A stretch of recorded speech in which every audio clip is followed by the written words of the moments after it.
Thanks everyone for coming. We have folks from all over the United States and some folks from Canada. We're glad everyone's with us. So good morning or good afternoon, wherever you're at. Uh, and we appreciate that. So we're going to go ahead and get started. Uh, as some other folks come in just a little bit late, but we'll go ahead and get started so we're cognizant of your time. Um, so I'm going to go ahead and share my screen and then to get us started and have this conversation about uh, counting park visitors and the challenges that go with that. So today we're going to talk a little bit about counting visitors, the barriers, the challenges, and the practices. Uh, and one of the things that we want to kind of hit on and have you thinking about as we go through this session, but also when you go back to your parks, is the terminology that we use and how that can be confusing, not only to each other as professionals, but also to the general public, to decision makers, to politicians. Are we counting people? Are we counting visits? Uh, Clemson is going to talk a little bit about some new approaches and some new research and techniques that are being done. We're going to remind everybody about the importance of accuracy, comparability, and consistency in counting attendance and visitation. So we sent out a survey to park directors the last few weeks, and we were not surprised by some of the data that we collected. One of the questions was, have you recently modified or have information on measuring visitation to share that may benefit other states? The predominant answer to that was, no, we don't. I tell folks all the time, there's a couple of issues and push button issues, if you will, that you can start a conversation with park people and just open up that topic and leave the room, and 3 days later they're still talking about it. One of them obviously is law enforcement, and we all know that all you have to do in one of our meetings is just to say, so what do you think about law enforcement? And then you walk out of the room and there's discussions can go for days. Another one of those topics is, how do you count visitors? And what's the benefits of visitor counts? So some of the comments we got back were visitation statistics are a data luxury that we don't have the physical resources to track, and we're exploring new technologies like GPS and things that the travel and tourism industry are doing. We try not to rely on our counts or share them publicly unless we're pressed. But most states, 92% of the respondents surveyed say that their primary source of data collection is through traffic counters. I don't think anybody's surprised at that. And I don't think anybody would say, is the way you count visitors the best way to count visitors? My guess is probably all of us would say, probably not. So what we want to do today is kind of go and do some deep dives in that. And why do we do it? We do it to collect historical data. We do it because the media ask us for this information annually. The general public asks for this information. Lawmakers. It helps us to identify trends. And a lot of times it is the main reason that we get funding. So one of the things I'd kind of like to start us off at, and is kind of to think that, we look at this, and I don't want us to beat ourselves up a little bit as America's state parks, is that we're not alone. I think every public agency, whether you're local, state, federal, or even some private sector parks, have this problem of how do you do accurate visitor counts or visitor estimations. And so we're going to kind of do a deep dive into that. I think everybody knows who I am, but I forgot to introduce myself because I feel so comfortable with you guys. But if you don't know who I am, I'm Phil Gaines. I'm the retired director from South Carolina, and I am currently a professor of practice at Clemson University, and have been very active in parks and recreation and the state park movement for almost 40 years. So what we've decided to do here is to kind of set the stage for us to provocatively think about, why do we count visitors or visits, And how do we do that? And what is the best way to do that? And also the importance of data collection and the accuracy of that data collection. So here is a dashboard of visitation is one of those dashboard measurements. And this is a picture of the first car that I ever had. It's not mine, but it looks just like it. It was a Volkswagen Beetle. And that's what we measured on the dashboard of the Volkswagen Beetle. It was, when cars first came along, the way you measured, how your car was doing is what was on the dashboard. And it was typically, you measured the speed, how much gas you had, and what your oil pressure was. And that was about it. And then, we got a little bit more sophisticated, and we started having tachometers, mileage, but still gas and oil was the primary benchmark, or that measurement that everybody used of how you were doing. And so kind of think of that concept and what that does when we start talking about counting visitors. And so what I like to frame this in is that the general public, typically politicians, decision makers, they measure the performance of your park or your park system primarily based on some of these statistics that we've been giving them for decades. And most likely, the number one statistic that non-park people look to judge the performance of a park is visitation. They're quick to say, what are your visitations number? Are you up or down? And quite frankly, visitation alone does not measure the performance of how your park is doing. So that's what we want to do. We want to kind of be thinking about broaden what your performance measures are. What's those things on your dashboard? But today we're going to drill down and we're going to specifically talk about visitation and how do you estimate visitors, or how do you count visitors? Because today's dashboard is pretty complicated. And, it tells you everything from when you need to put air pressure in one tire or the other tire, if ice is possible, all those kind of things. So it's complicated and it's difficult. But what we have to remember is that non-park folks, the first thing they ask for to judge the performance of your park or your park system is, what's your visitation? And for you to be able to answer that question with confidence, reliability, and to use that data to do those things that we all talked about earlier on about why it's important, from making political decisions, funding, trends, in how you manage your park and your park visitors. So what does the research say? We're really excited and proud to have Dr. Matt Brownlee with Clemson University today. Matt is an associate department chair in Parks, Recreation, and Tourism Management, and he's an associate professor. His applied research provides information to us park professionals who manage visitor experiences, including park capacity challenges, visitor estimations.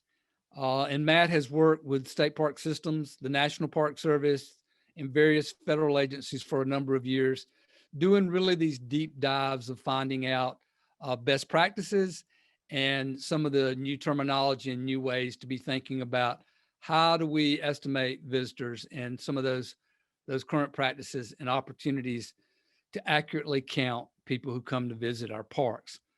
We'll also be joined today by Danny Dagan, and Danny is a PhD student here at Clemson University and a graduate assistant.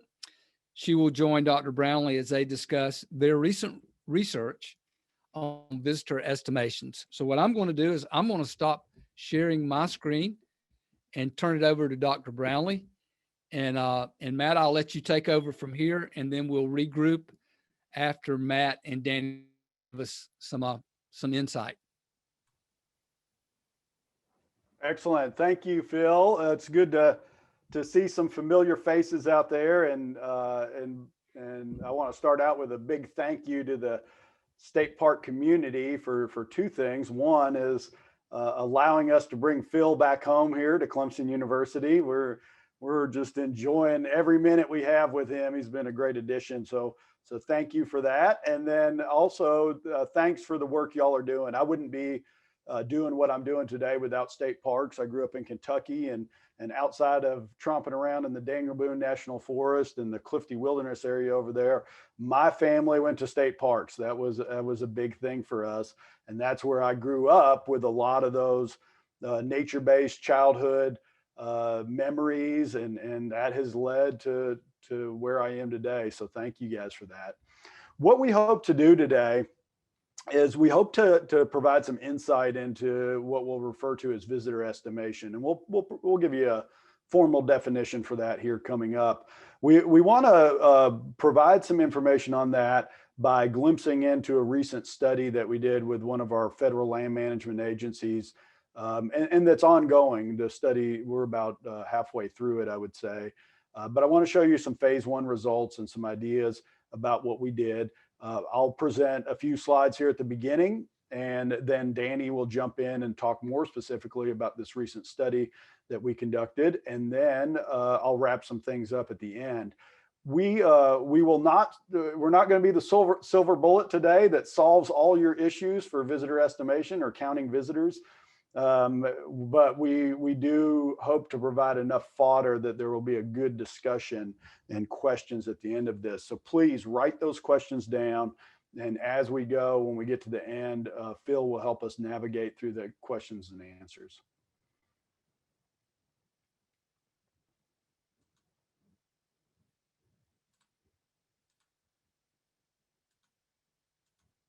All right, I believe everybody should be able to see a PowerPoint here. I see Phil nodding his head. So if something goes wrong with it, let me know right away. So you can see that, title of the presentation here. And a couple of things I want to say first, starting out, is Danny Dagon has been outstanding on this project, and a lot of the success of the project is directly attributed to her. She's just been great. We also have partners at the University of Washington who are not here today presenting as part of this webinar, but who contributed significantly to this study and are our ongoing research partners in this work. So visitor estimation, as you guys probably know, different agencies, federal, state, municipal, use different units of analysis when they're thinking about counting visitors or visitor estimation. Some use a visit, some use the unit of a visitor use day, a recreation visit versus other visits. The key point, I guess, there is that, there's not necessarily one unit of analysis that should always be used, but it is important to figure out what it is meant by a visitor or a visit. And so what constitutes a visitor, what constitutes a visit? And clearly defining that is probably one of the best first steps that any agency can make towards figuring out visitor estimation. For example, if a visitor comes up to a fee gate and turns around and leaves, is that counted as a visit? Some agencies may count that as a visit, others may not. But providing information around clarity of those kind of situations, I think, is really important. The other thing that I want to say here today is that estimates and visitor estimation is not equal to the counts. So estimates, by way of that term, means that there's some degree of error. And we define visitor estimation as a practice of systematically collecting, aggregating, and then sometimes adjusting the raw count data to approximate human use levels in outdoor recreation space. And because it's an estimate, there is some degree of error, and different approaches are more accurate than others, but all of them have some degree of error.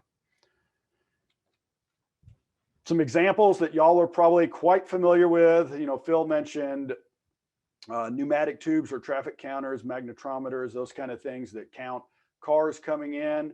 But there's also trail counters, which many of you guys have used before. And then there's also ways to figure out what that trail count means as far as a group size or number of people. all those technology mechanisms, whether it's trail counters, vehicle counters, whatever, are great when they're working, but they're problematic when that technology fails, which I'm sure many of you guys have experienced. There's also administrative counts. Those could be campsite reservations, permits, all those kind of things. And sometimes they require some adjustment depending on how you're defining visit and visitors and visitation. So I'm going to turn this over to Danny here, and she's going to tell us a little bit about what we did in this study, and then I'll pick it back up here at the end. Great, thanks, Matt. So I'm going to give you guys a little bit more context about the full study. Matt mentioned we're working with partners at the University of Washington. Specifically, we're working on a project that aims to improve visitor estimation methods. So here in this first phase, what we wanted to do was understand what's known, what's unknown about visitor estimation, and then what are some of the ways that these new innovations might hit barriers when they reach the implementation phase. What are some opportunities to allow these new methods or technologies to proliferate throughout the land management agency, or, really just wanted to lay the groundwork. So we did that in two ways. We did a literature review where we reviewed scientific papers, technical documents, agency manuals, things like that. And then we did interviews with management staff where we dove a little deeper into some of their experiences and their perceptions about visitor estimation. Slide, please. All right, so first, I'm going to talk about the literature review. So for the literature review portion of this study, we had one primary research question. We just wanted to know what's known, what's unknown about visitor estimation. And so to do this, we reviewed, in the end, about 150 documents. We started with well over that, and then we whittled them down to just papers and documents related to visitor estimation methods. And we reviewed all of those in detail. We identified some themes, and then we synthesized the information into a tool that managers, that researchers can use to evaluate and make decisions ultimately about their visitor estimation methodology. Some things that came up thematically in the literature is that every method, as we've been talking about today, has benefits and drawbacks. There's no silver bullet, like Matt said. It's very context dependent, and there's sort of a lot of considerations to take into account when you're designing a visitor estimation strategy. Additionally, there's a lot of literature on visitor estimation, and it's the number of methods that are being explored continues to increase. So there's continued interest in modernizing the system, and there's increasing amounts of work on it as well. So our results took the form of these themes and this simple tool I mentioned, which I think is pretty cool and exciting. And we're calling that the comparability matrix. And that is on the next slide. All right, so here it is, the comparability matrix. It's really small. You don't need to be able to read it right now. I put it all on one slide so you can get an idea of the scope. And if you want to see the full thing in detail, we'll have a link to the report at the end of this slideshow. Another thing to keep in mind is that we're still refining this tool, and I'll get into that a little bit in a few minutes. But so that you have a sense of what this is, it's basically a big table where every row is a visitor estimation method, and every column is an attribute about that visitor estimation method. So our methods are things like human observations, trail counters, social media data, remote sensing, things like that. And then the attributes are, is it accurate? Is there a burden on visitors? Are there privacy concerns? What's the scale of the data set? Things like that. And additionally, we cited sources when we could identify sources that would confirm all of these things. We have citations in our full report. So for each of these pairs of method and attribute, we assigned some kind of categorical level to it. So at a glance, you can look at this document and see, wow, human observations have high accuracy and reliability, and they do not require a data purchase. And it's just right there in front of you. So we imagine people using this tool in a few different ways. One is if you want to evaluate a method by its merits, by its challenges, by its opportunities, you can just look at that row. So like I said, human observations, we can look across the row and see all the different things associated with human observations. The other way you can use this is to compare different strategies. Say you need something that fulfills a few different needs that is specific to your park or your park system. You can use this table to identify which methods will fill those needs. So I'll show you that on the next slide. So say you want a strategy, So say you want a strategy that requires that does not require a data purchase and does not require field personnel. Say you're really strapped for resources. Go to the next slide now, please. So we can see in this table, the only one that fills those needs is social media data. You might say, I don't know how to do social media data. And that's a different scenario. And in that case, you might have to reevaluate whether you're going to make a data purchase or whether you're going to be able to assign field personnel to this task. So we don't see this, again, this tool as giving you an answer, but it's a way to strategize and consider a lot of different attributes at once. Next slide. So next steps, I mentioned that this is not the final version. In fact, we don't think there will be a final version ever. We see this as a living document. And in the end, we hope for it to be, it will be online, somewhere publicly accessible, and it'll need to be updated every so often in order to keep it current. Right now, what that looks like is we're doing a process that we're referring to as a Delphi panel. So we have 10 high-powered visitor estimation experts. We have representation from all the federal agencies, from academia, and from consulting, and they are taking a look at everything in this big spreadsheet and telling us all of their thoughts. And we're using a sort of methodical facilitation process to bring them to consensus. And that's how we're validating this tool. So it's going to reflect the expertise of some pretty smart people, which I'm excited about. Right. So that was the literature review. And again, if you want more information on that, we'll share a link to the full study at the end of this slideshow. So the other thing we did, we interviewed practitioners. We interviewed people who are management staff on the ground. And for this portion of the study, we asked, what are the barriers and opportunities that are faced when you're implementing these strategies? It's one thing to come up with a really cool tool. It's another to go on the ground and face all of the different context-specific constraints that people are dealing with day in and day out. So we wanted to know, how do land management staff perceive these challenges? How do they perceive visitor estimation? So that we could identify some areas where there were opportunities for growth. And the way that this works is we did 19 semi-structured interviews, which means we asked a set of predetermined questions and we allowed people to respond open-ended.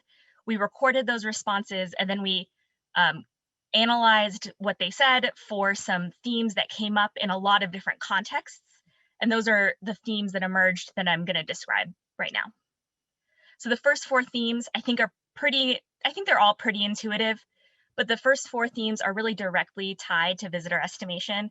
They're accuracy and comparability, standardization and training, resourcefulness and collaboration, and importance. And we've already touched on many of these things in this webinar already, so I'm not going to go too far into it, but I will share a couple quotes.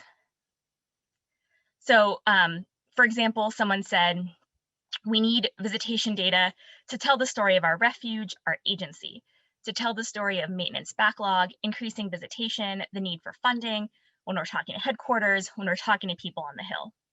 And this quote we ascribed to the theme of importance.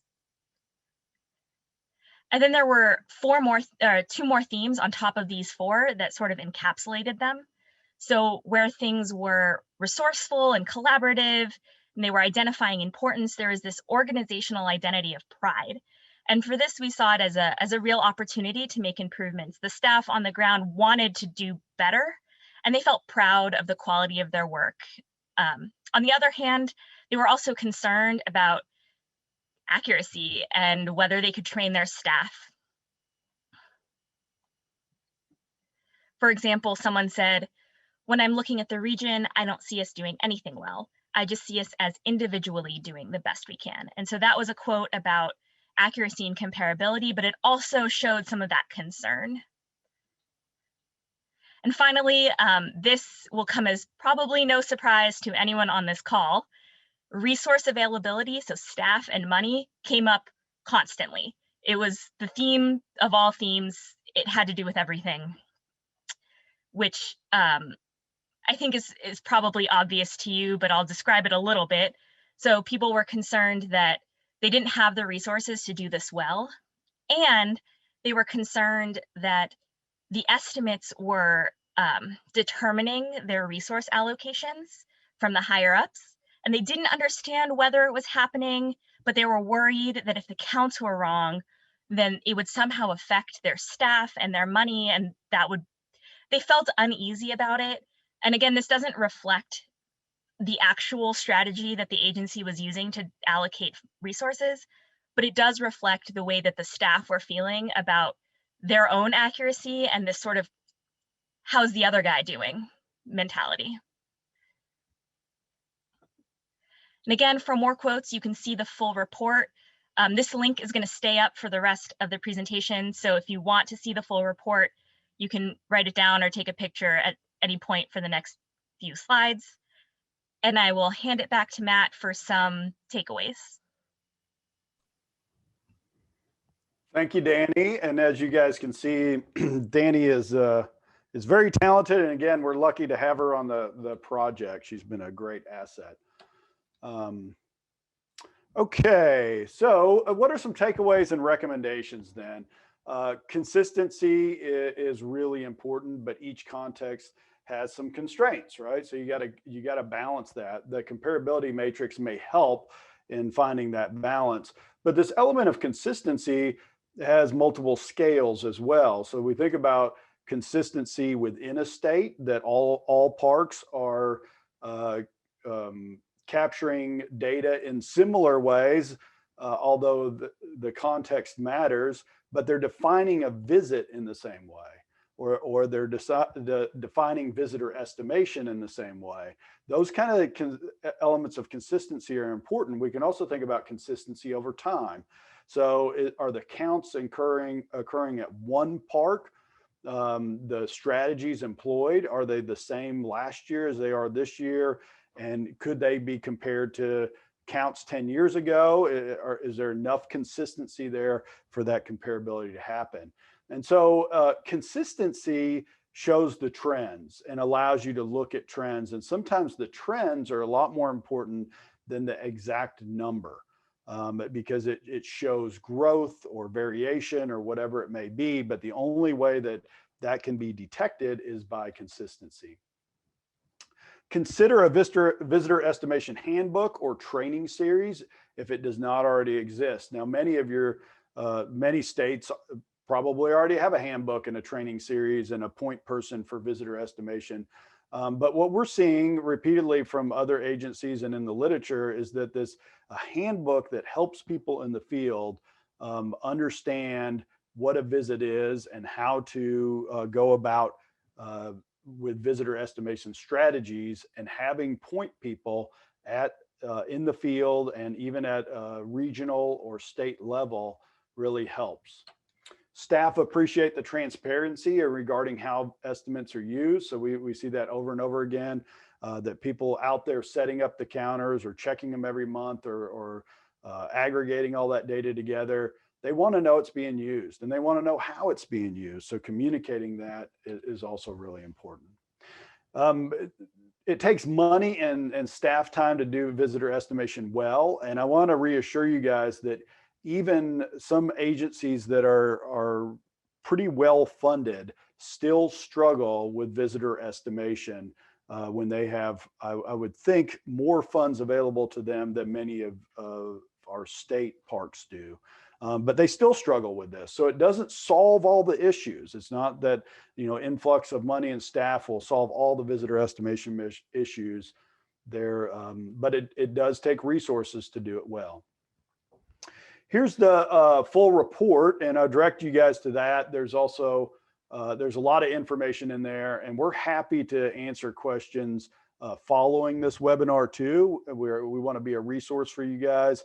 The work we do at the Park Solutions Lab is almost 100% outreach work, outreach research work, where we work with land managers to provide information and data to help solve really difficult problems that you guys encounter all the time.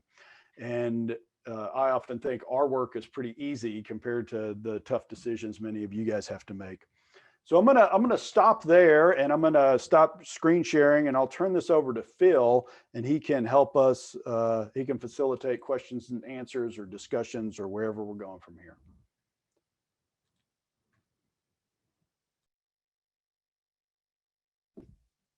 Thanks, Matt and Danny. Great information. A couple of takeaways while I put up a screen share. We're gonna go to one of our state park directors and get some just a quick little brief about what they are doing. And because she's relatively new in her position, she has a fresh look at where she's at in all this. And so some of the takeaways that I took from this were, I love the term visitor estimation, because I think so often we go and we make it sound like when we go to a member of the General Assembly or to a governor, we say we had 10 million visitors last year, and we say that with confidence. And you know, much like the case study that we've looked at so many times over the years in state parks with Texas, and when you know they were very confident in saying that number, and then their legislative audit council says, well, prove that. And then Texas had to go back and really do a lot of work. And Texas is the model of adjusting how they did that. So I really like the term visitor estimation, because it lets you know that it's a really hard science to figure this out. So in Virginia, if Melissa is on, Melissa, you there? I am.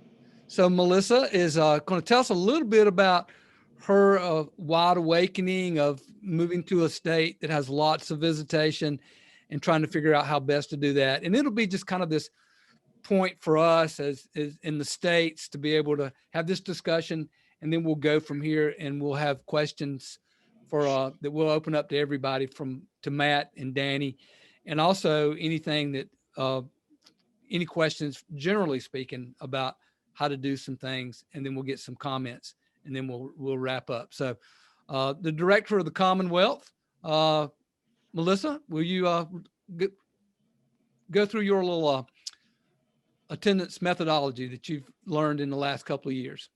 Sure. So to start, I'll just give a little bit of my background for those who may not know me. I have worked in 4 states in recreation, 3 of them in state park systems, 1 in state forests.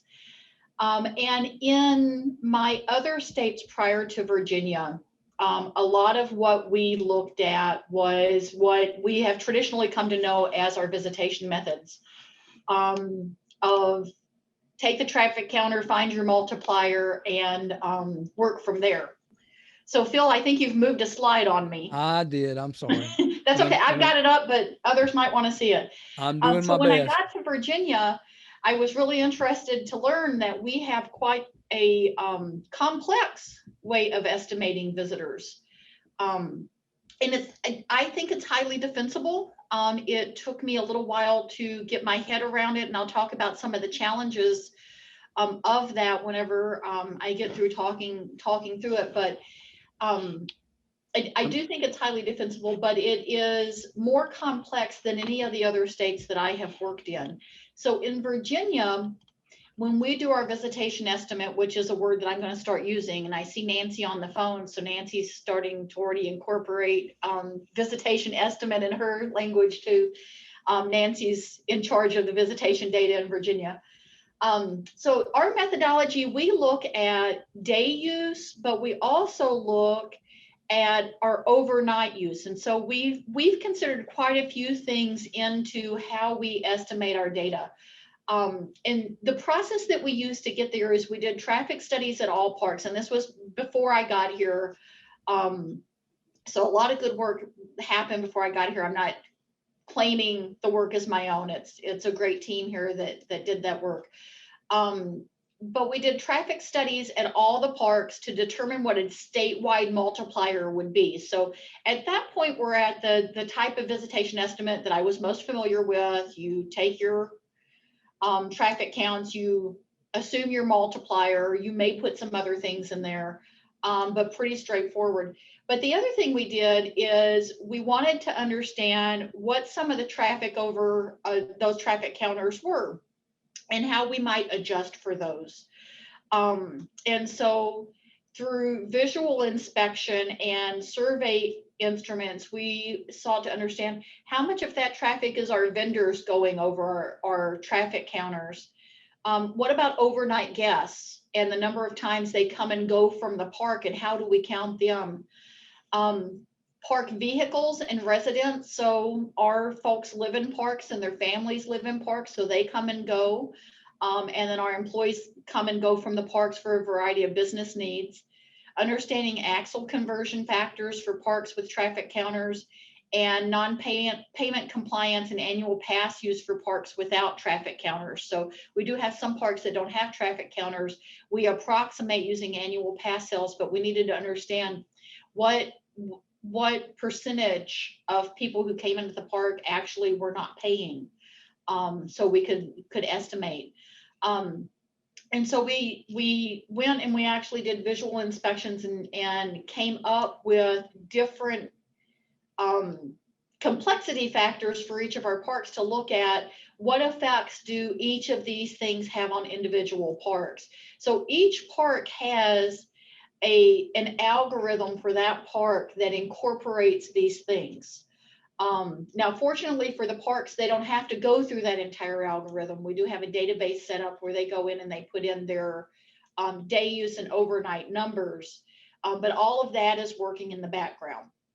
So you may wonder, how does our overnight factor into that? We have multipliers for our overnight determined based on the results of the visitor spending and usage study. So we do a study each year on visitor spending and usage.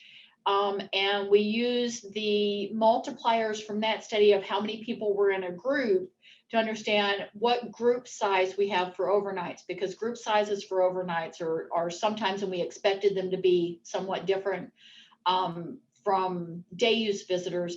And then also we wanted to consider how many days were they in the park, and how do we use that multiplier for the number of days that they're in the park.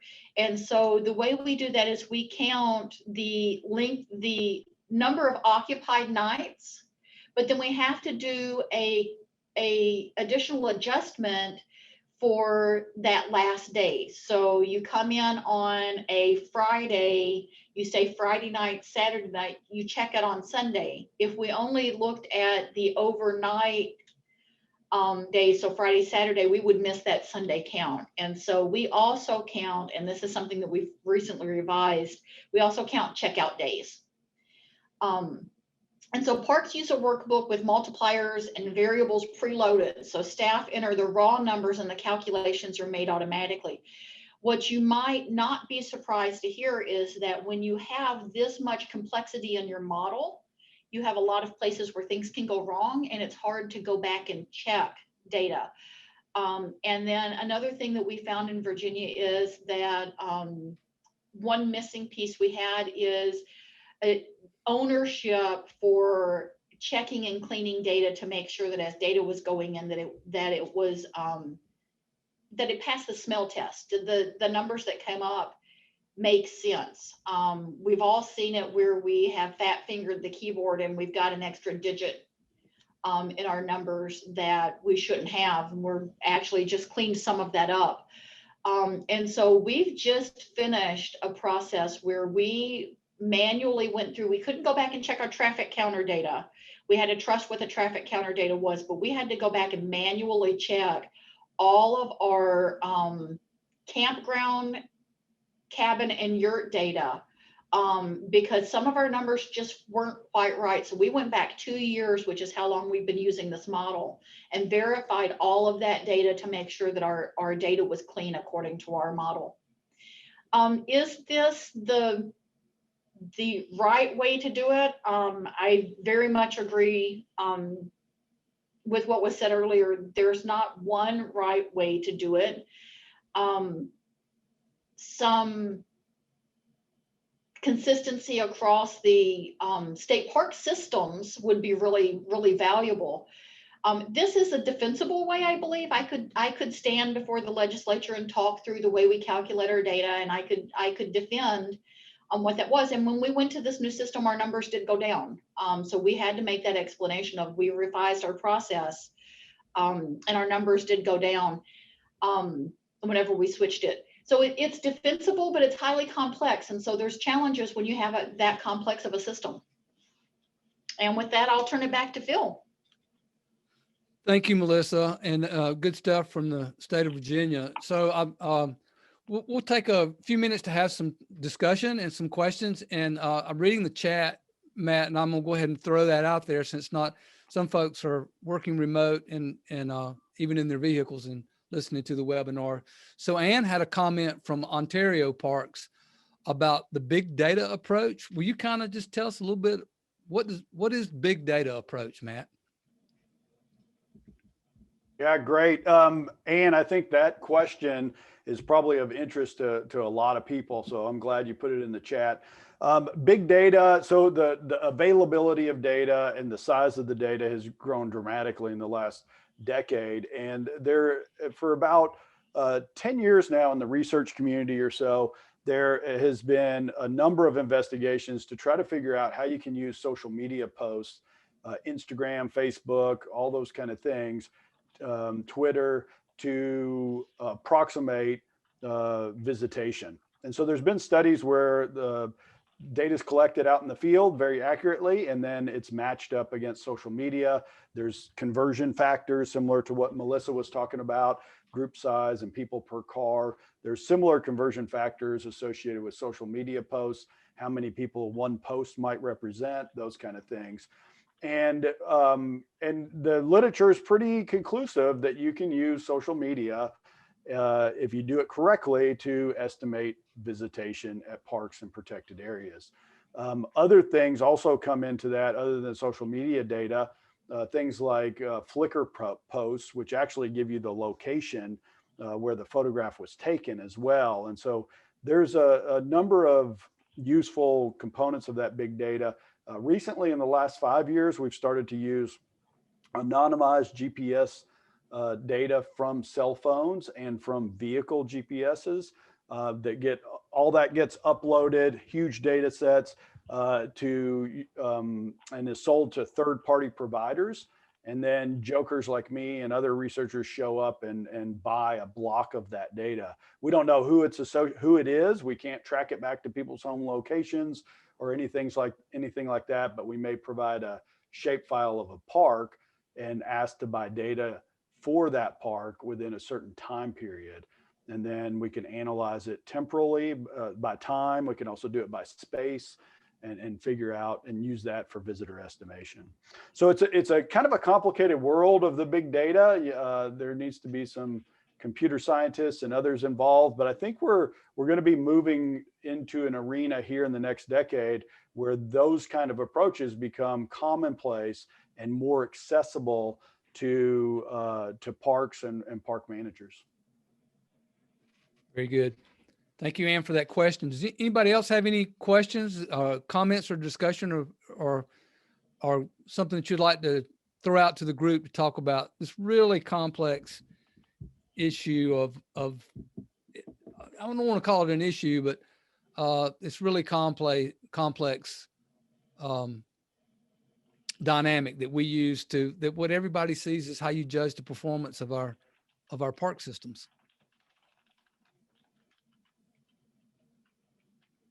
So Andrew Philpott has a question that says, what sort of cost would a park system be looking at for this GPS data? So that's a great question, Andrew. The big answer is it depends, right? There's several what we call LBS services, LBS companies out there, location-based services company. and they will sell the data. They'll analyze the data for you, although it's more expensive to have them analyze it than university faculty or other people. But the cost is really dependent on which service provider you go to, because they have different packages. They're in the corporate world, their effort is to try to make money, and so there's different tiers and packages that you can buy. In general, you could think about 1 month of data down to hourly counts might be the smallest unit of analysis there, costing about $500 to $1,500 per park unit. And so, but that's raw data. So it has to, it doesn't tell you much without analysis. It just comes in with timestamps and locations. So the other approach is some of these companies allow you to use their interface, which allows you to do some analysis on your own. Although there is, some training and learning involved to figure out how to use their interface, and those are more expensive. Those can be anywhere from $5,000 that would buy approximately 2 years of data. You could go back 2 years for one park, but you can imagine departments of transportation and other folks like that are buying hundreds of thousands of dollars of this data. And so it really depends. I can point you to a couple that we've used that I think work really well. They do have, because we're talking about cell phones, they do have an ability to not track, but to approximate use for bikes and pedestrians and others.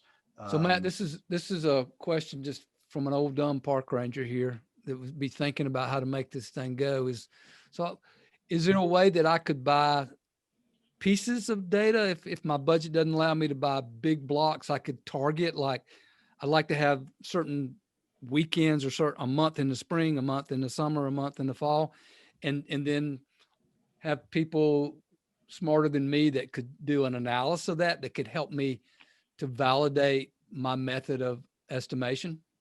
Absolutely. So you can buy it month by month, as you're talking about, maybe focusing on peak season or ecologically sensitive period of time or whatever it might be that you need to focus on. So you can do that. And then there's a lot of people that can analyze it in various ways. There's several caveats though to this GPS LBS data. And one is that it does not work as well in really remote locations. So if you have a park that is really remote, I would not recommend it. But if you have a park that's close to a municipal area and has a lot of vehicle traffic, then it'll work quite well. Great, very good. Anybody else have any other questions or comments? Just if you don't have ability to chat, just go ahead and throw it out there and we'll recognize you.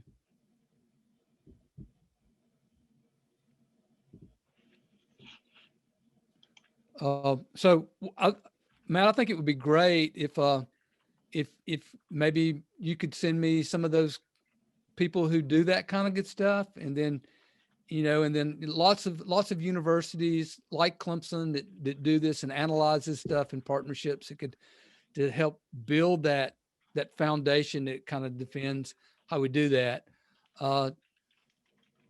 Don from Washington State, director from Washington State, said he just authorized $35,000 for cell phone data, and he doesn't know the package they're getting for. But I think, Don, you would agree that part of the challenge for park leadership is to, when a member of the General Assembly or the secretary or the governor says, you say your visitation is up and you have this visitation, now validate it or defend it.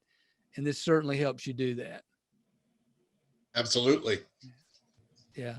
And Matt has said on the chat that, state DOTs might have some data that they could share as well. And certainly parks that are in areas that are closer to municipalities are easier to do than ones that are way out there, for sure. So we'll keep monitoring this and at Clemson and in the Park Solutions Lab and the Institute for Parks and try to find ways to keep you guys informed of this. And I'll kind of wrap this up and say that we'll keep following this and give you more information and details on this. But I wanted to make sure that in closing that we did some things on the bottom line here about, because one of the things that frustrated me when I was out in the field was, these visitor counts and how reliable they were. And I would do like I did in the field as a park superintendent. I did the same thing when I was the director of state parks. I would say, there is no way that this state had this many visitors this year, or this park had this many visitors this year. So it would frustrate me. And when I was the superintendent at Drew Island State Park, which is a reservoir park, and Ashley Berry's on the call, and Ashley was the superintendent there as well, as on the weekend, Drew Island, which is on a large reservoir in the middle of South Carolina, it probably has more people who visit the park by boat in the summertime than they do by land. So how do you count those folks? And then I saw some on the chat about bikes and kayaks and canoes and those things. So it's really complicated. So I think we're looking for solutions to go back what with Matt and Danny talked about, is that consistency and the importance of that. So we really need to be able to validate and be consistent, even when we're not consistent, if that makes sense. But the data needs to be good because it helps us manage trends over time. And while the numbers are not 100%, they are grown on something that we've done for the last decade, if that makes sense. So why do we need to continue to count visitation? Because it is part of that dashboard, and that complicated dashboard that we now have that measures the performance of your park and your park system. So one of the things that we wanted to pass on, both Clemson and the National Association of State Park Directors, is bottom line, the numbers that you do at the local park level that you send to your headquarters, that headquarters and park directors send to the annual information exchange that we do with all the state park systems, to where we talk about our superlatives and why that parks are important. Those numbers that come from that visitation, from that traffic counter at your little park is important, because each year these numbers are given to the National Association of State Legislators, and they review, discuss, and talk about these numbers.